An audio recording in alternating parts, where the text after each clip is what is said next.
Hi, everyone, and welcome to our webinar today. Thanks for joining. So today I'm joined with Amanda Vining, our Global Chief of Sales and Customer Officer. And my name is James Mcilvenna. I'm Global Director of Customer Experience and Global Head of Onboarding at Corporate Traveller. We've got a really interesting topic which we're going to be digging into today. So we're going to be looking at something that's very topical right now, which is how do we overcome decision roadblocks and look at smarter business travel strategies. So we've got a fair few things to dig into today. So mainly the first things we'll kick off with is looking at the current industry factors contributing to decision paralysis. So there's a fair bit going on in the industry right now, and obviously the wider economic climate. So we'll dig into that to begin with.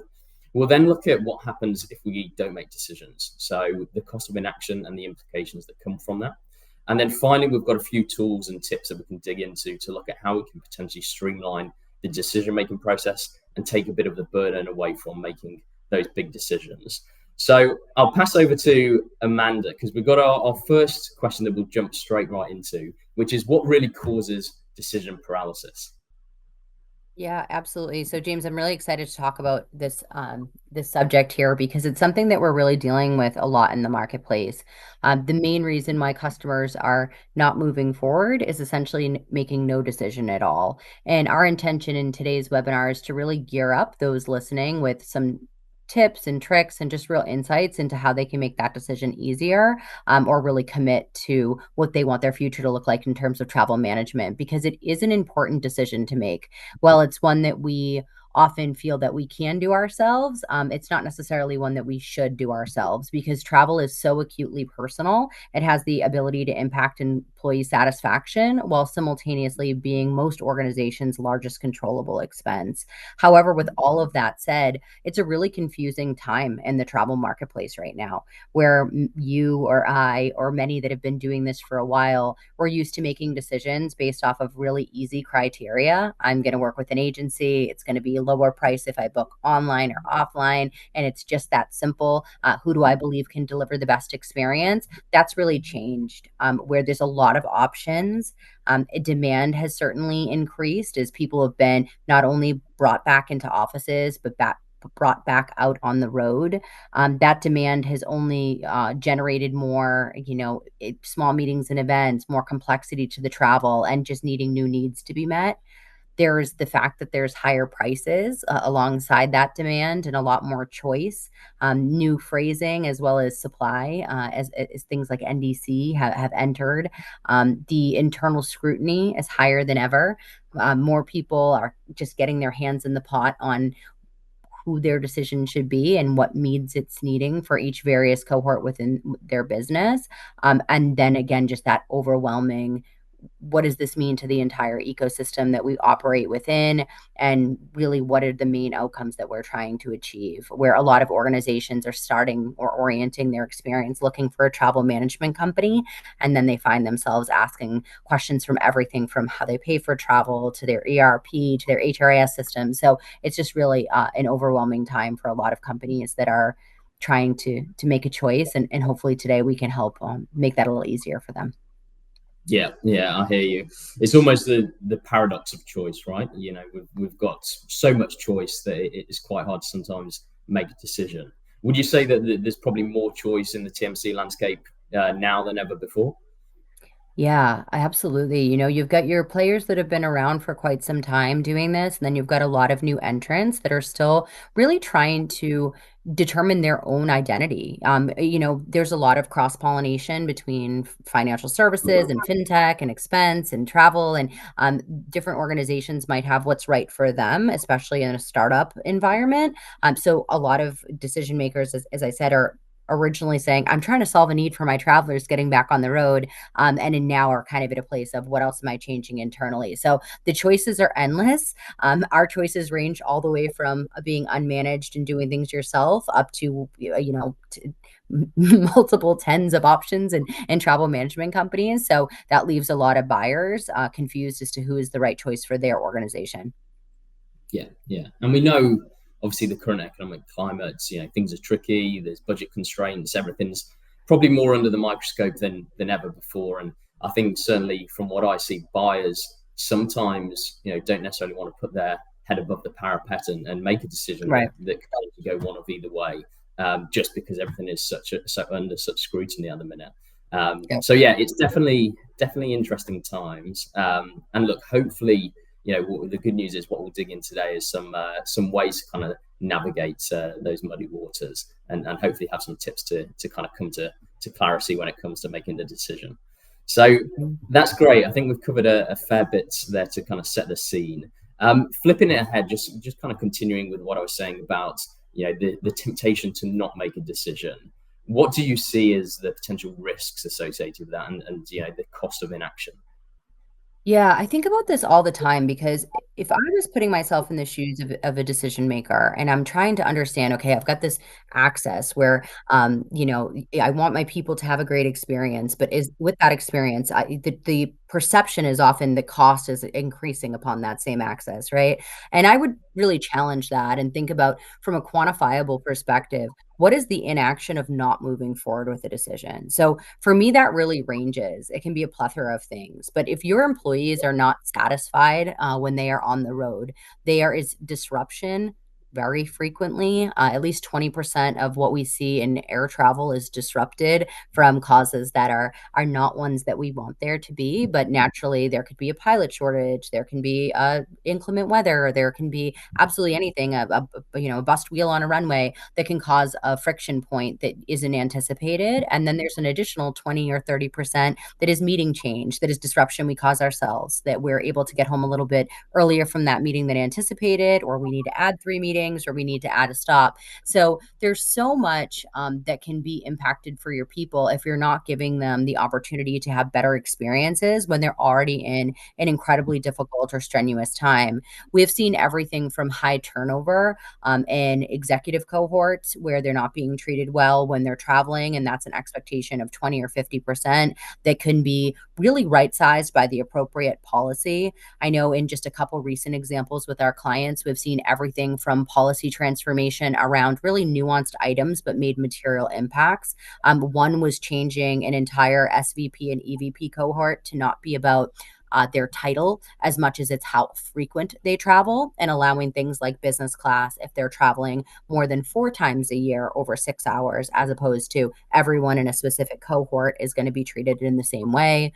We've seen everything from wanting to ensure that executive assistants are well retained and giving them the experience of working with someone that can be that liaison extension to their leader, and then tracked against those. So it's really quantifying your employee satisfaction, retention, and those elements are really important. The other big ones are the wasted resources against your budgetary constraints. So things like managing credits, making sure that people are not just, consistently changing based off of their own personal preference, that you're able to put some ceilings in play when they can pick their preferred airline, but it's not of detriment to the organization overall. There's duty of care elements. It's a scary time in travel, especially in some of the regions, and certainly the one that I live and work within. That we've had a lot of challenges with air travel lately, that there's an accountability and responsibility to our people to know where they are and to make sure that they're safe and to be able to interact back. So that's certainly one. And then just making sure that they're getting the appropriate revenue opportunities off of their own spend. Doesn't take much to be able to, push a little bit of power on this large controllable expense within an organization, and then just making sure that they're having, the right retention that they want. So the cost of inaction for me is really thinking about, as an organization, not just what quantifiable ROI can this travel management company that I'm meeting with bring to me, but if I don't do this, what pain does that cost my company? If I make no decision at all, what is that going to cost me? Thinking about that in terms of employee satisfaction, but also in terms of this, what is often the largest controllable expense, largely between number 3 and number 5 for organizations that they spend. What are we actually losing by not making a choice here? So just the more you can make it quantifiable, the more power you can have in getting yourself out of a state of paralysis and making a decision. Yeah, I completely agree. And I guess the phrase I always think about with this topic is that not making a decision is still making a decision, right? Quite often there's the misconception that if you don't move and don't kind of make that leap of faith to change, that things are just going to be steady. But ultimately every day, week, month that goes by not making a decision, you're still committing to potentially an inferior solution for your business and all of those Yep. impacts that you've just talked about. Yeah, I love that. Yeah, 100%. Okay, perfect. So let's jump on. We've got a few more meaty topics to tackle. So I guess building from that, how can you overcome roadblocks in selecting a TMC? What are the kind of key things that you think need to be unpicked? Yeah, and I'd love to talk to from some of your perspectives on here too. And I know we'll get into more of this in a moment with some different methodologies and whatnot we can use. But for me, I don't mean to overly simplify it, but in a complicated state, I always go like, how do you take the complex and make it really simple? There's so much choice and there's just a plethora of options. It's really going back to why you got into this in the first place. Like, don't ever be dissuaded by what is good for someone else that you're working with, if it was not your original intention. So, if you went into this process because you want to give your people better experiences when they're on the road, and you want to make sure that you are bringing cost savings so that your organization can grow in the way that you intend it to, and now all of a sudden you're talking about change management of your credit card, but that's not why you started this. That's okay to really own and control that. So, I think the first step for me is always really knowing why you got into this in the first place so that you're not going to be hit with unforeseen roadblocks of additional change management that you're not up for or ready for. Another big one for me is really making sure that you multi-thread your decision-making process. Travel, it interacts at multiple points. You're going to need someone from your financial side of the house that's going to want to make sure that the integrations are correct and it is going to be a savings. You're going to have people that care a lot about the servicing. It's so personal to them. So making sure that you have a well-rounded decision-making pool is something that is really important as well, and ensuring that those individuals have a voice and are empowered. So I always say, bring in your top travelers. They're the ones who can really teach you the importance of this. Bring in your EAs. And one of the biggest indicators for us on our accounts that don't get stuck and this paralysis is how many people they had involved in early meetings. So that is, in our world, the number one indicator of a deal's progression. So I have to imagine that if you're involving more stakeholders that are naturally going to have questions later from the initial meetings, it can really help you identify what is most important to you. So those would be some of mine, but I'm certainly keen to hear yours as well. Yeah, look, I completely agree with the getting people involved. Certainly very important. I think it's about getting that balance right. You want to make sure that you've got the right people in the room. You're kind of building your squad to make those decisions, but equally not making sure that it muddies the waters and there's kind of different competing priorities and that ultimately adds that confusion. I think the other thing that I always think about with roadblocks and how to kind of simplify it is really drilling down into what is the core objectives that you're trying to improve. There's so much information out there. TMCs have more and more capabilities and elements to their offering. So it can be confusing if there's all these different things that a TMC could do. It's kind of more about focusing in and honing in on kind of what you want them to do for you. So for me, it all peels back to that true understanding of why you're doing this. What are the core objectives that you want to achieve, and really honing in on that information, because you can have information overload. There can be so much information that it's hard to differentiate, hard to pick apart, and you're kind of inundated with so much information that you can't make a decision. So that's for me one of the crucial elements. The other bit that I think that balances with that, we'll talk about how to quantify, how to score in a little bit, but there's definitely something to be said with trusting your gut, and I guess accepting that every decision has an element of uncertainty and being comfortable with that. I think generally, trusting your gut and kind of figuring out who you resonate with, which TMC you feel an immediate partnership with, it is pretty critical to making the right decision, because ultimately we're talking about a long-term partnership. You, as Amanda said previously, you want to select someone that is going to make you look good, make your program tick and everything run smoothly. So I always feel that with these decisions and when we're looking at vendors ourselves as a business, there's definitely a big part of going with who you kind of feel in your gut is the right choice, because there can be a lot of information, as I said, a lot of similarities, but there's definitely something to be said about who really kind of hits the mark early on and who makes a really positive first impression. So that's kind of the main areas I think we can look to overcome those roadblocks.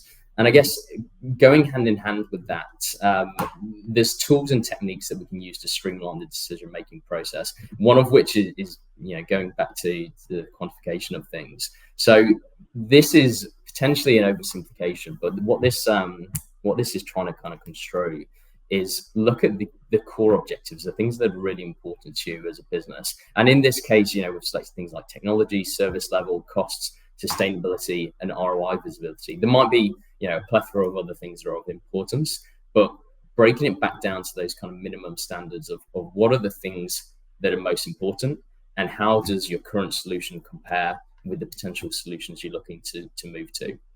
And you can throw some numbers in here. Obviously, look at kind of the weightings, which of those priorities are higher than others, and really digging into kind of what the current solution is looking like in terms of performance versus those metrics, and how the potential other TMCs are performing against them. So that's definitely something that I would look at to kind of have a bit more clarity around how to quantify things.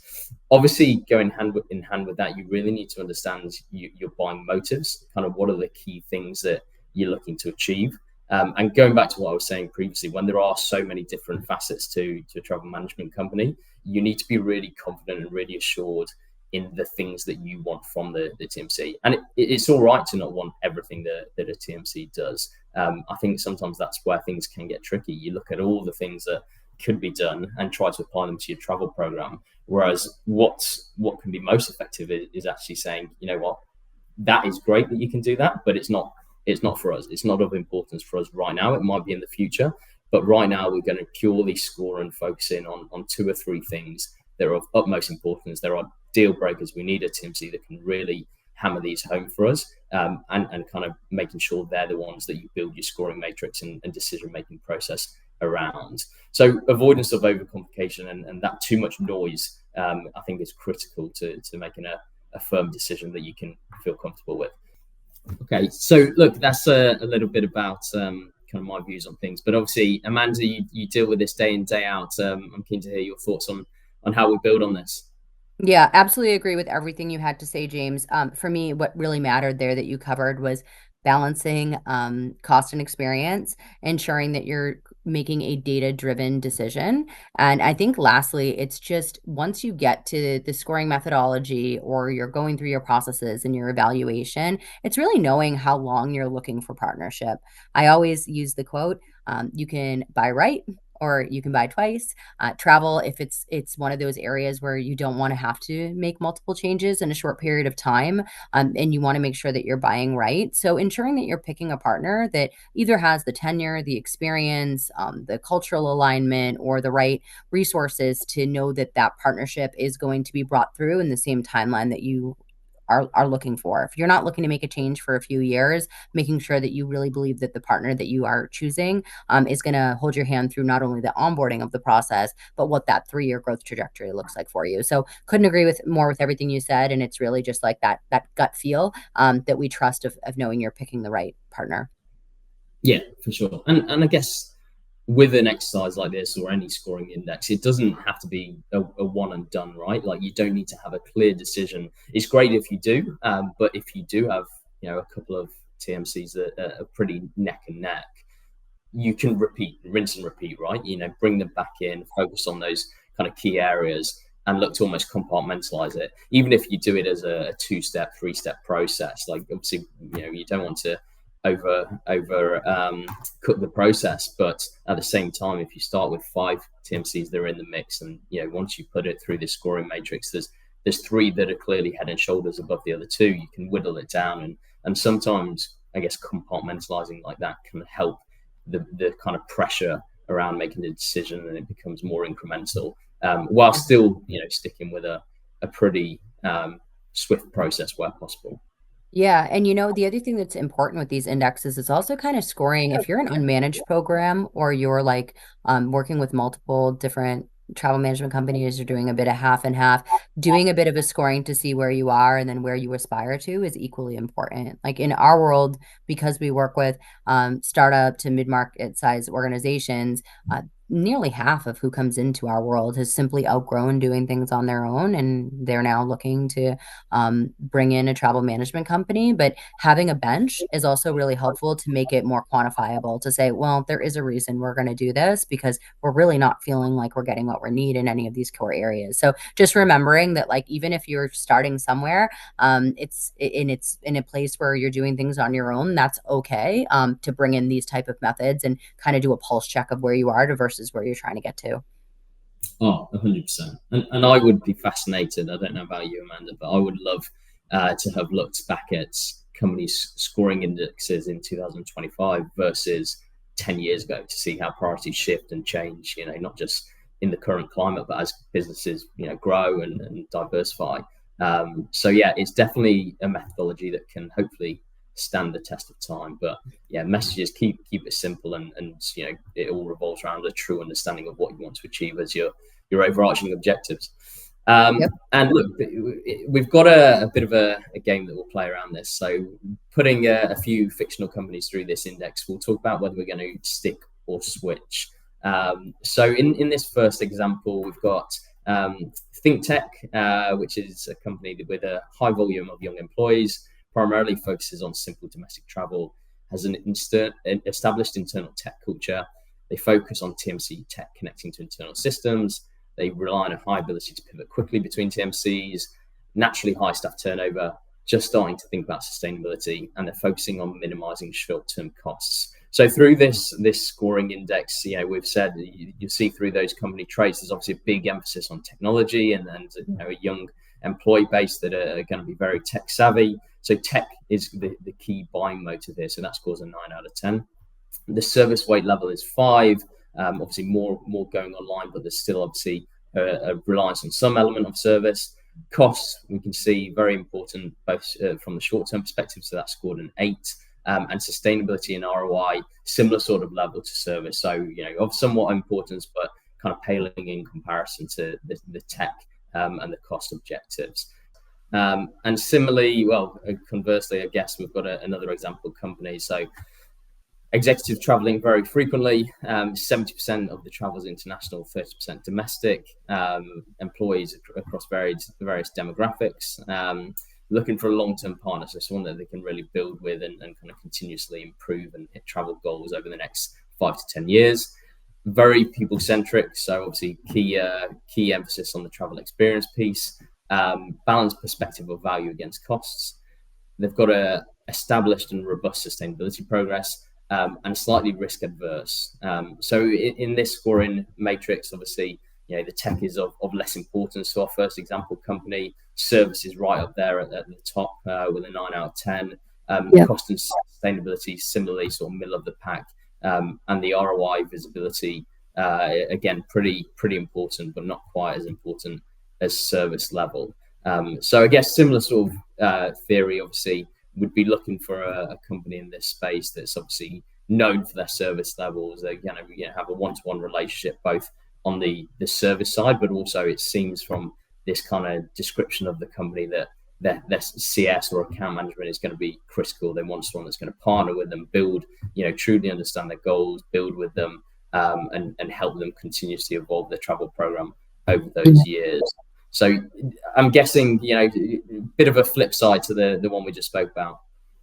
Yeah, if companies that are really tech first, and that's great. It's all about knowing who your people are and knowing what your culture is. Like, you might have more flexibility to try something that's more automated or self-serving, or it might just be natural in your culture. And if you were to change twice, it also wouldn't be a massive deterrent to your culture. Whereas in a company like this, looking for 5 or 10 years potential partnership, have executive assistants that are obviously going to be booking on behalf of the executives, I imagine are probably going to be going to obscure locations if they're traveling 70% of the time international, where 24/7, 365, really high experiences, even in an after hours environment, are probably really important to them. So if I was in this organization, I would really be thinking about how much tenure is coming into the room. What type of level of experience do these individuals have that I'm meeting with? what are my top destinations? And I want to work with people that have maybe booked those more boutique or obscure properties in those destinations that potentially have relationships and partnerships where if one of my execs is going to be late or change their mind, that I'm going to have flexibility. If I was spending 70% of my budgets on international routes, which is very reflective of many of our customers. Both examples are reflective of our customers. But in those environments, there are opportunities for cost savings, but there are also moments where on one transaction, making a change or switching or doing a status match or having that type of normalcy in the day-to-day booking is really important because it goes a long way. You could change what city you're flying out of being Gatwick or Heathrow or New Jersey or New York, and fly maybe one carrier on the way out and another on the way back and save thousands of dollars on what these type of tickets are. So for me, it's really probably less taking the risk, especially it says right here they're risk averse, to go with the startup or new type of agency and really looking for someone that they can be even part of interviewing those agents that are going to work with their people, understanding the level of dedication, having a really ironclad SLA that they're comfortable with, and just making sure they're holding the hand through the process. But yes, also agree. Who's going to be managing this from an account management perspective is of critical importance as well, so that you make sure you're maximizing that money that you're spending on all those international routings, which definitely add up.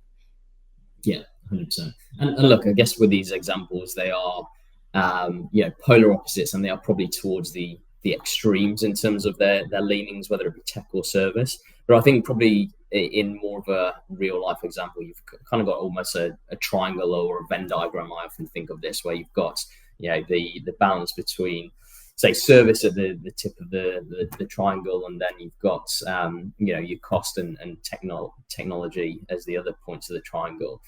Yeah. And what I think is quite an interesting exercise is to almost like plot where you are as a business in terms of which ones are you closest to, and I think that can be helped to steer people in the right direction. If you are bang in the middle of the road, you obviously want a company that is kind of multifaceted and can have very strong offerings for both all three of those propositions. Whereas if you kind of pin yourself closer to the service point in this example, then obviously you really want to make sure you've got those one-to-one relationships, and that service level is obviously going to be of utmost importance. So that's another little technique that can be used. And what we've got here is kind of the workings. So we can see TMC1, TMC2 in this example. For company 2, you can see that this TMC here on the right hand side, TMC2, has got the highest combined score. So you can see ROI visibility, service level are the areas in which they're much higher, and there definitely would be the strongest fit or the best fit for that example. So Amanda, just the $1 million question. The current solution is scoring 98. The first TMC that they looked at was 129, and TMC2 scoring at 198. Is that enough to switch? I would think it is. Yes, I think if we're doubling here, we're definitely looking towards a switch. Yeah, perfect. And I guess playing devil's advocate, what would you recommend if there's kind of parity or potentially a slight edge with a potential TMC versus the incumbent? Like, where's the tipping point in terms of making that leap of faith to change? Yeah, for me, I always think about this in terms of like, ultimately it's our job for those that we're humbled enough to get like the honor that is being a partner. Like that's who we're looking for. We're looking for partnerships to help organizations continue to scale, continue to take off, and take this burden of travel kind of off of them and put it on us so that we can control this expense for them and also hopefully take good care of their people while we're doing it.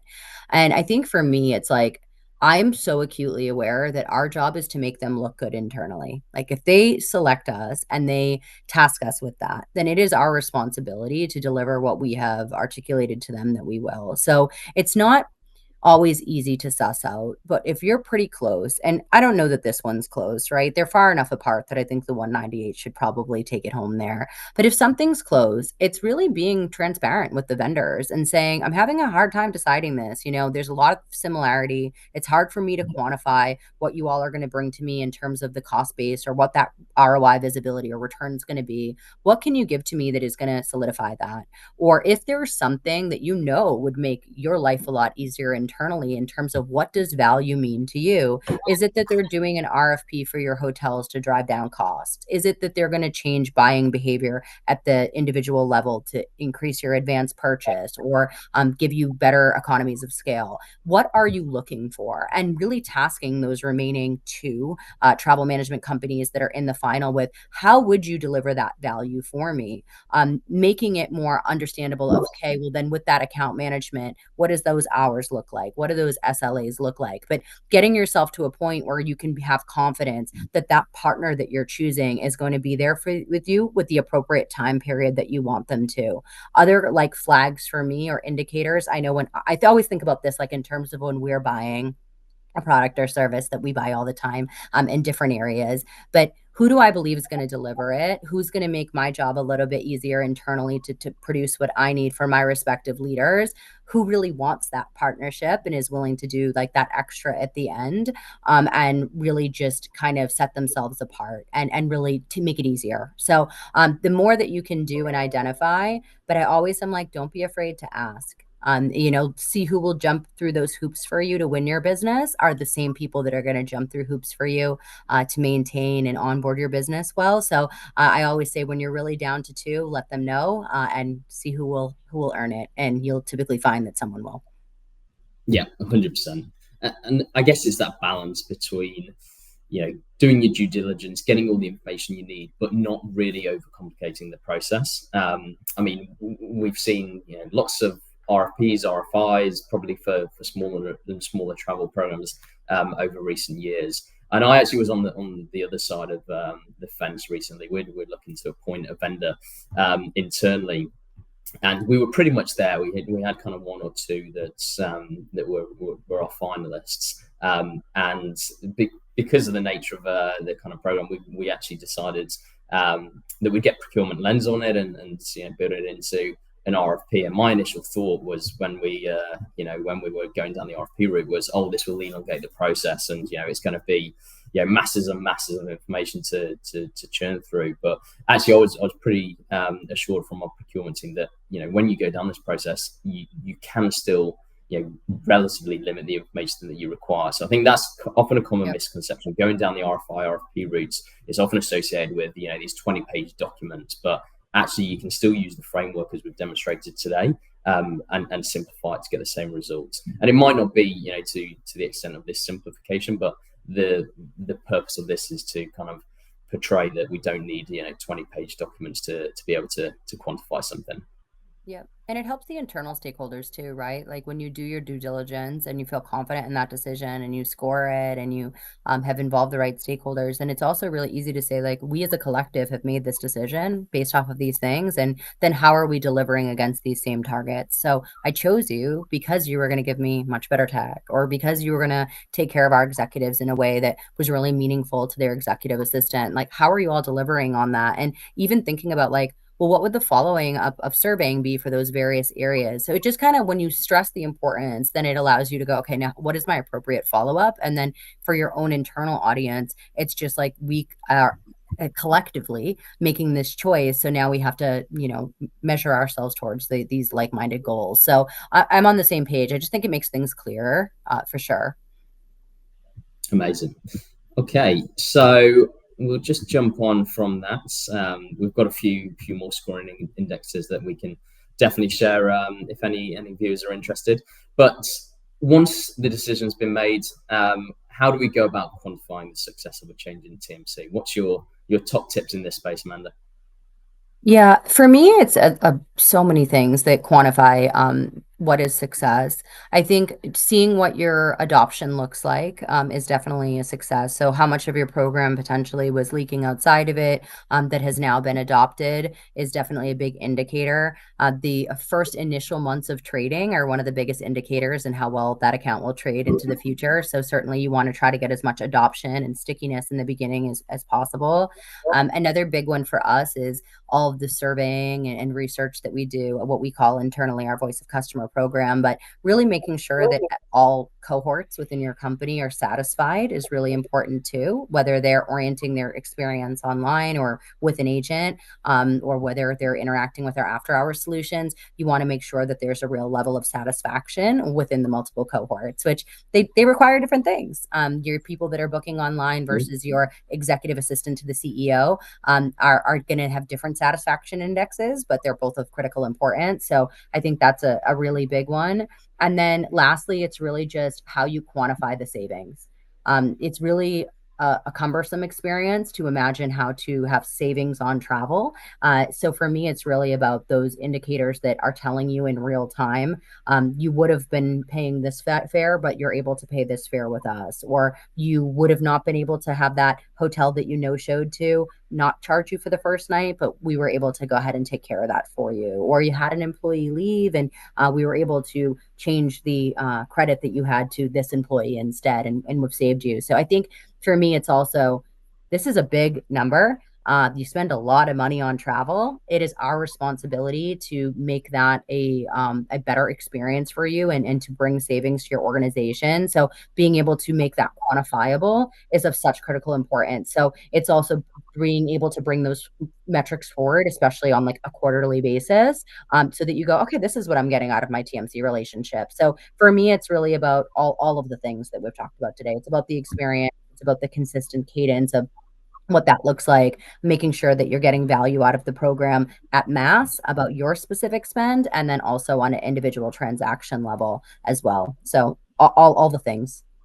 Yeah, 100%. And I guess to bring it full circle, it all comes back to that true understanding of what your goals are in the first place, right? And that's how we quantify the success. I think, making sure you're very clear at what you want to achieve from the program, what the overarching objectives are, and then being able to hold a metric against those things, whether they're short-term goals or long-term goals.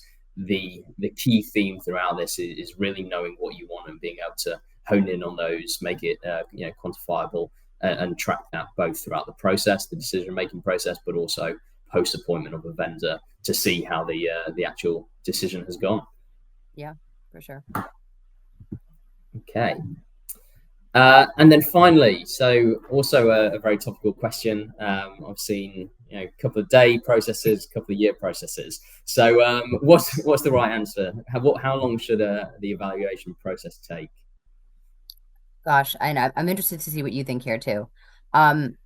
It really depends. It depends if you've had the right stakeholders involved from the beginning. But to me, a process like this it should be probably a couple weeks out from final meeting. I always say that we think sometimes we just need more time. And it's like time doesn't give us decisiveness. Like we actually lose information and continuity with programs and what we learned in a meeting with time. So ironically, we think we need time, but what we really need is information. There's something that's lacking, following that up. So I typically say like intend to make your decision within a couple weeks of your final bid presentation that you've had of partners in. Also try to group those meetings somewhat close together. I know it's a big time ask of your employees that are participating, but if it's really spaced out, it's hard to make those quantifiable numbers and kind of go back to a data-driven approach. So it's like try to do them quickly and try to make a decision within a couple of weeks. It would be my take, but I'd love to hear yours. Yeah, look, it's such an interesting point around time, impacting the decision making process, because I would love to see the stats and hands up, don't have the data for this, but I would love to see the stats around if you made the decision the same day as your final bid, how many times would it look like the same decision you make after potentially months or weeks of Right. of toiling with the decision? And I reckon it would be a pretty high number that would be up there. Yeah, I would agree. I think a lot of companies know what the right choice is for them, and then they might kind of get caught up in overthinking it and then ending up right where they started from. So yeah, if you have the data and the ability to then reflect on that data and make a choice, then hopefully it makes it a little bit easier. So just having and intending to stick to a timeline helps. Okay, James, so there's some general information on how long the evaluation process would take, but why don't you walk everyone through a little bit around like a decision toolbox and how to specifically build that timeline? Yeah, 100%. And look, this might vary depending on the scale of the program, the amount of people involved. But the kind of core steps is obviously the market analysis and kind of really honing in on your needs. This is the critical point, as I said, to figure out kind of what is of utmost importance to you. And then based on that, you would look to get the initial interested TMCs in the mix, have them present to you, and off the back of that, look to create your shortlist. This is where obviously you could look to use the scoring index to kind of whittle that down and almost compartmentalize moving through the process. Looking to develop an RFP or an RFI if you need to. But again, if you're comfortable using the scoring index that we suggested or a similar scoring index, you could move through that. And then bringing back your shortlist. So giving the travel management companies another opportunity to present and getting their final proposals. Go back to the scoring index and the internal review. Ensure you're balancing those key priorities. Thinking about that triangle that I mentioned. Where do you kind of resonate most on that? And then looking to appoint the vendor and going through the onboarding process. Obviously, we've looked at this kind of week by week sequentially, which we know, is with the best will in the world. Very few processes move that smoothly.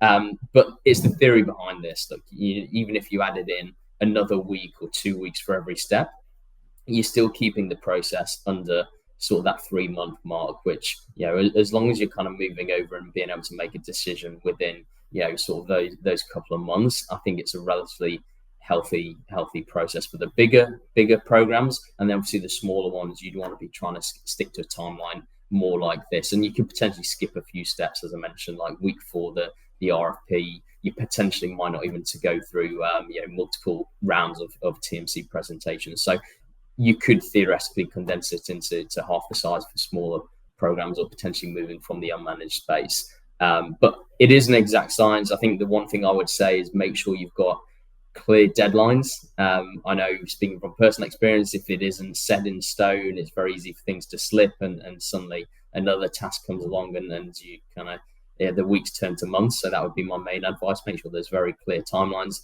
And as I said, try to compartmentalize it. You look at the process holistically, and it might seem quite overwhelming or daunting, but then you break it down into these actionable steps, and suddenly it's far more manageable and far more digestible. So that would be my take on things. But I don't know anything if you want to add, AV. No, I think you nailed it there. Perfect. Okay, so we've got a couple of questions. I think one of the main questions is obviously the hot topic everywhere right now, but how can we use AI to help streamline this process? Yeah, that's a big one, right? I mean, AI will definitely tell you, who is kind of the right choices for you. If you're wanting heavy tenure and heavy experience and a certain level of VIP services, there's obviously only going to be so many places you can go. And in the same way, if you want like extremely user-friendly technology or proprietary tech, similarly. So I think AI is phenomenal for whittling down the initial options. No one should be meeting with 10 plus agencies, or you're just going to completely exhaust yourself. So AI can help with whittling it down to perhaps only having 4 or 5 or max 6 in the initial process, just to make life a little bit easier. Once you've kind of used that triangle that you talked about around what are those of most critical importance to you, to just hone in. So for me, that's a great first step. And then to just pulse check some of those experiences. But beyond AI, I think that getting real testimonials, real, reflections of existing customers that are like-minded, similar industries, is also of critical importance. So AI can tell you many things in a general format, but then not forgetting to keep it personal too. Perfect. And then probably time for one last question. I like this question. So, what are the most common pitfalls to avoid when choosing a TMC? And Amanda, I'm sure you have never not been selected, but imagining there was ever a scenario that a TMC, a company went with another TMC and then called you a few weeks later and said, look, we've made the wrong decision. We 100% would like to invite you to be our travel management company. What are the kind of general pitfalls that could happen? Yeah, there's a couple. And so I was thinking about some statistics with this. It's like 71% of companies right now are evaluating TMCs in the data that we looked at. And of those, 67% are having a tough time balancing cost and experience. So it's like everyone's looking and they are stressed out about these two different elements. So to me, what happens is that sometimes the fixation becomes so much on cost that it goes into a very granular scope, and it goes into the scope of my people are smart, they're young, they're going to go online, the tech works, and even looking at almost like free options and not realizing that 20% of the time their travel is going to be disrupted, and another 20+% of the time it's going to be disrupted, some meetings changing in the other areas I was talking about before. So like they're going to just guide you back to the same carrier. You're not going to have that experience. And I would go as far as even saying like, travel is way too personal to be free. Like for me, that would be probably a red flag, that I don't want all robotics and automation in the instances where I've got people on the road spending time away from their families that are trying to get back home and are going to be disrupted and want a good experience. So to me, it's sometimes people getting really bought into a quick sell that haven't thought through the entire experience lens is one that I get kind of frequently. And then just not involving enough decision makers that are taking the whole process. It can go the other way too, where someone's worrying so much about the experience, they haven't brought in the cohort of people to really make sure that the tech is friendly to their generation and something that they want to use, and they're going to have high adoption too. So it's really just ensuring you're bringing the right people forward in that process, and that you've got a really strong plan for what that initial 3 months of partnership is going to look like. But I'd be interested to hear your answers too. But those are usually ones that end up coming back is, we bought a little too quickly and didn't think this through into how it affects every cohort of our business.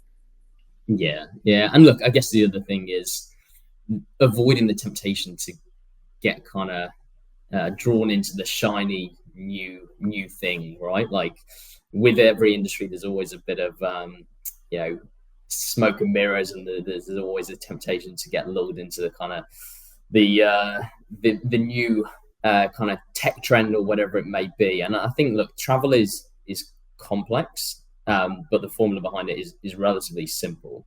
Support your people, make sure you've got a good service, you're getting value for money, you've got visibility, and there's good technology in there. I think I've fallen into this trap myself, not from travel, but from other things. You get kind of drawn into buzzwords and the shiny new toys, and you kind of lose sight of actually what is truly the fundamentals of a travel program and what is of importance. So that would be my main thing. Do you absolutely need next generation machine learning 3.0 or whatever it may be, or do you need something that is actually going to really support your people in a crisis should anything like that happen? So that would be my thing. Really stick to your guns with what will support you and your people the best.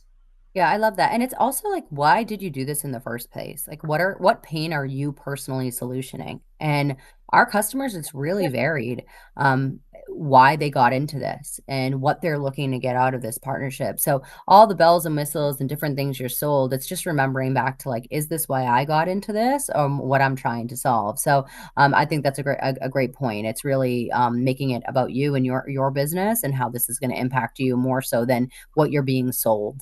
It is also really important to keep at the front. Perfect. All righty. Well, yeah, I think we're just about time. So look, we've covered obviously a pretty hefty topic there, and we've jumped into a few of the recommendations, the potential pitfalls, how to really take that pain of change and decision paralysis away. And as always, as I'll always kind of put the caveat that this isn't an exact science. So as you can see, there's always more information that can be provided. We're always accessible and available if anyone watching this would like to hear more. So I guess from myself and Amanda, thank you very much for joining us. Hopefully you found this useful, and look forward to chatting to some of you soon. Thank you. Thanks, everyone.